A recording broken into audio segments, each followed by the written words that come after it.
Dan oke sob semuanya, tentunya kalian balik lagi bersama gua Nunuy dalam konten serunya sepak bola. Oke, kenapa gua pasang nada seperti ini? Karena ini gue pengen menyampaikan beberapa poin, beberapa berita yang menggembirakan untuk kalian penikmat dan pencinta sepak bola. Di konten serunya sepak bola nasional kali ini Nunuy mau berbagi informasi penting dan berpendapat penting juga tentang pertandingan Piala AFF, Piala AMEK yang akan timnas Indonesia muda akan bertemu dengan timnas super sayanya Vietnam. Kenapa gue bilang super saya? Ya Vietnam menurunkan pemain inti, Vietnam menurunkan pemain yang dikalahkan Indonesia di fase kedua kualifikasi Piala Dunia kemarin. Ya sekarang di poin pertama yaitu yang mau gue bilang, selamat untuk timnas putri Indonesia yang mendapatkan yang naik ranking poin FIFA-nya sekarang menjadi ranking FIFA peringkat 97 yang lumayan beberapa tingkat naik. Lumayan signifikan, lumayan oke, dari hasil berbuah juara Piala AFF level 2. Dan selamat untuk timnas putri, semoga bisa lebih berkembang, semoga bisa lebih maju, semoga bisa terus menggali karakter dan menaikkan potensi. Oke, dan ya bisa memberikan dan berbicara yang terbaik di kompetisi Piala AFF level 1 di 2025 nanti, karena emang lawan-lawannya lebih serius kan di Piala AFF level 1 2025 nanti. Tahap 1 itu ada ada Thailand, Vietnam, Filipina, Myanmar, yang lain-lain dah, yang top-topnya ASEAN, Asia Tenggara gitu. Oke. Di poin yang kedua, tepuk tangan untuk El Capitano Jay Ijes yang bermain di klub Venezia, yang bermain di klub Liga Italia Serie A kemarin di dini hari semalam ya di dini hari kemarin, di dini hari semalam, di dini hari barusan gitulah. Apa tuh tepatnya terserah kalian menggambarkannya tuh. Padahal di dini hari barusan dia menyelamatkan timnya dari kekalahan. Udah gitu benar-benar dramatis dari kekalahan salah satu king, salah satu raksasa Liga Italia, Juventus. Dan Juventus menelan hasil seri lagi, seri maning, seri lagi. Ya udahlah kata fansnya. Yang penting nggak kalah dah selama pertandingan beruntun tuh. Berapa tuh kalau dihitungin tuh.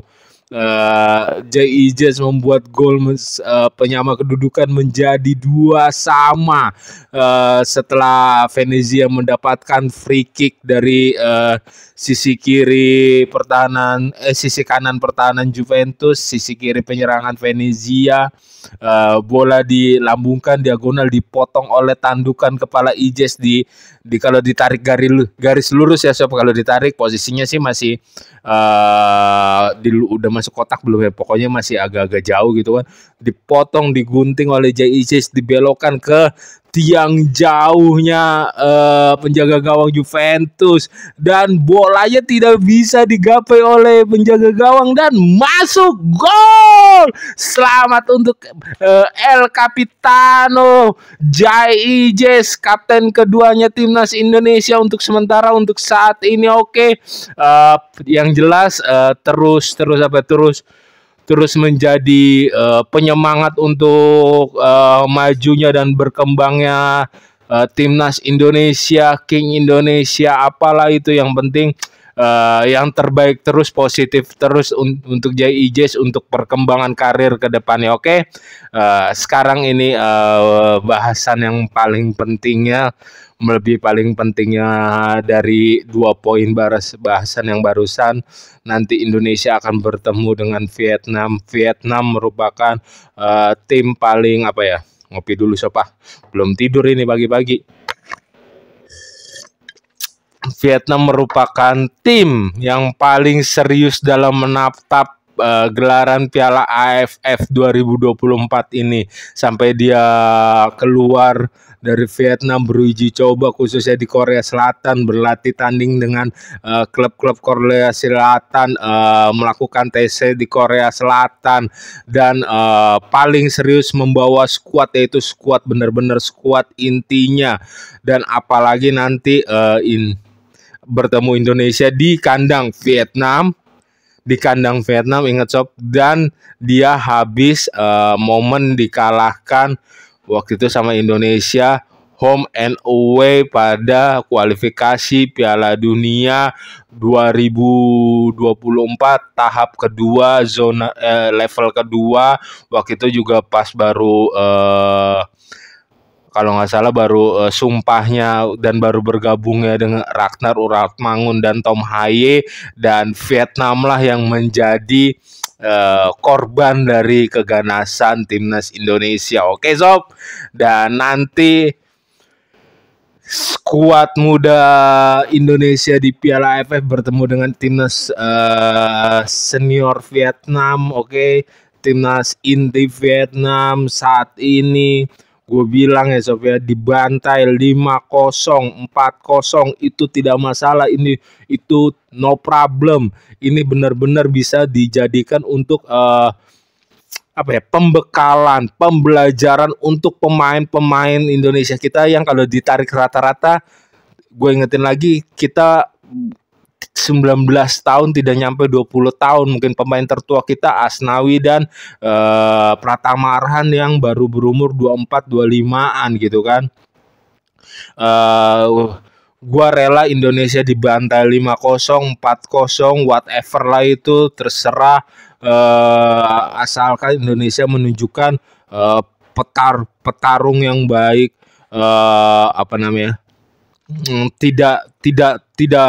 tidak melakukan kesalahan, tidak melakukan error. Ya gue pengen kalah, ya udahlah kalah atas keunggulan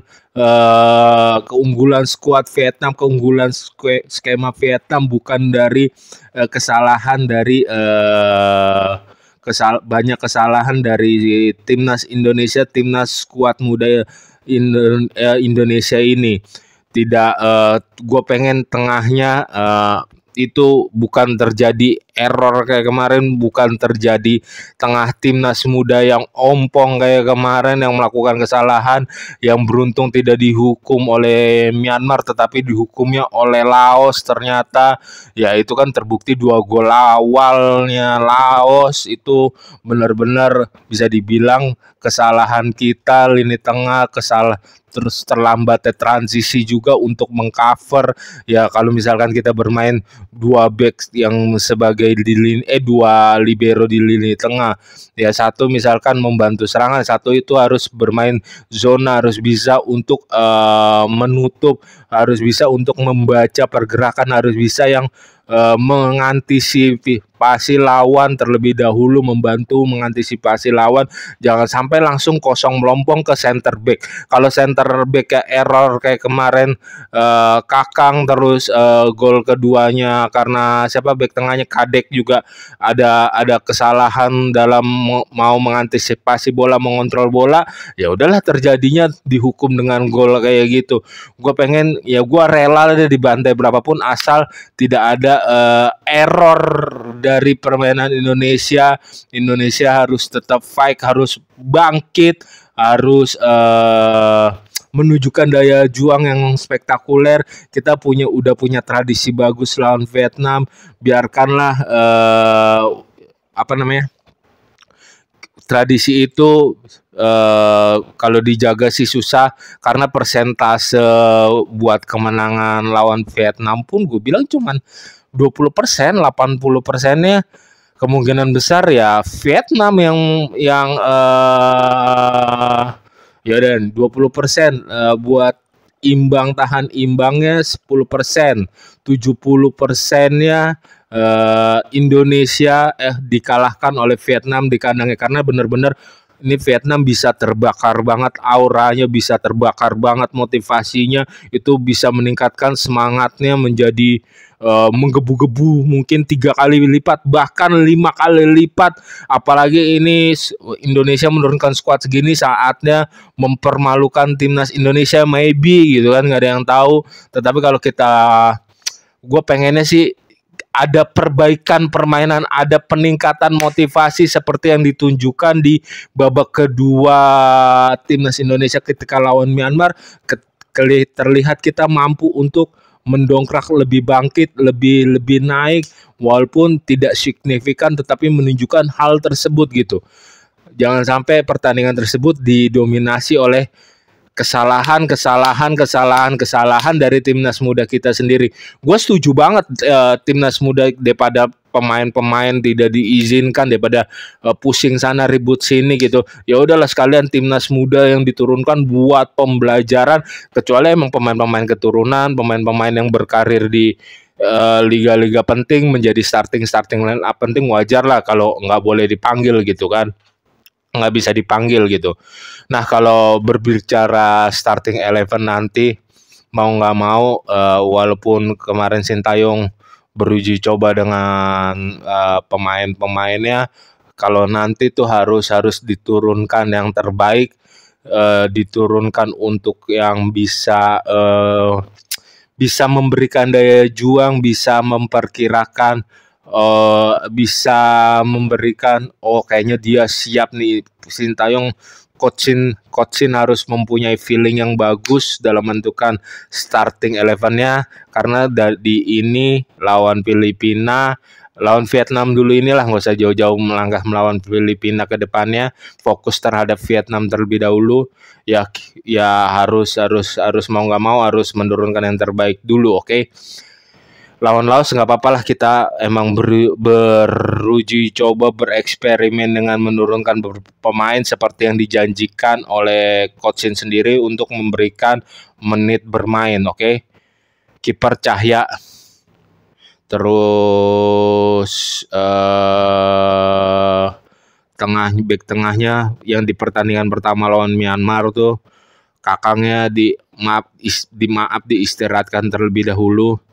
Terus kanannya ada Ferrari lebih bagus main di center back sebelah kanan, di Persija juga udah terbiasa seperti itu.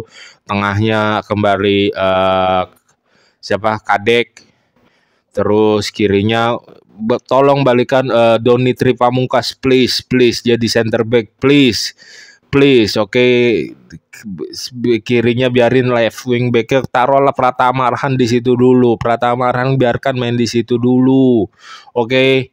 Terus right wing backnya Asnawi. Terus dua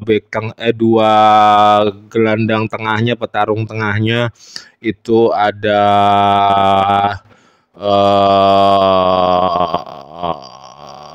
siapa namanya tuh bukan Janadin Faris, tapi mau nggak mau sih kayaknya Janadin Faris. Terus yang Arema tuh, pemain Arema dicadangkan dulu aja nggak apa-apa, Janadin Faris. Dan satu lagi tuh yang pemain Persib Bandung apa kalau nggak salah, yang bisa lemparan jauh ke dalam juga. Terus kirinya kita butuh free roll-nya, kita butuh kejeniusannya yang menggantikan dari posisi dari Marcelino yang build up bisa bantu build up itu dari Rafael Strike. Terus ada gua malah depannya tuh pengennya tuh bukan Hoki Caraka dulu, tetapi siapa yang pemain muda dari U19 apa pemain muda yang dari U17 tuh ada tuh Arkan kakak. Terus yang kanannya yang pemain PSM itu, lupa mulu gue nebut nama PSM, ataupun bermain 4-3-3. Gue malah lebih inginnya bermain respectnya udah main 4-3-3 tuh. Gue yakin ini bakal tengahnya Ferrari sama Kadek, udah dah itu nggak usah diganggu gugat. Kanan kirinya Arhan dan Asnawi, belakangnya kipernya Cahya. Terus tiganya tuh pasti gelandangnya tuh bakal taruh dah tuh petarung semua. Dua siapa yang pemain Persib Bandung itu yang bisa lemparan ke dalam. Terus satu lagi taruh petarung lagi yang sempat nggak dimain-mainkan juga tuh, bisa tuh jadi opsi. Sempat nggak dibawa tapi kalau di Myanmar waktu itu masuk starting line up. Siapa tuh lupa. Nah yang menjadi free roll di Rafael Strike, terus 3 di depannya, kirinya Ronaldo Kuate, tengahnya kali ini Hoki Caraka, terus yang kanannya yang pemain PSM. Gue sebetulnya lebih cenderungnya, lebih inginnya di 4-3-3, tetapi kan semua keputusan di Coach Sim. Oke, gini, apapun yang terjadi, hasilnya gue terima. Apapun yang terjadi, kita dukung timnas muda di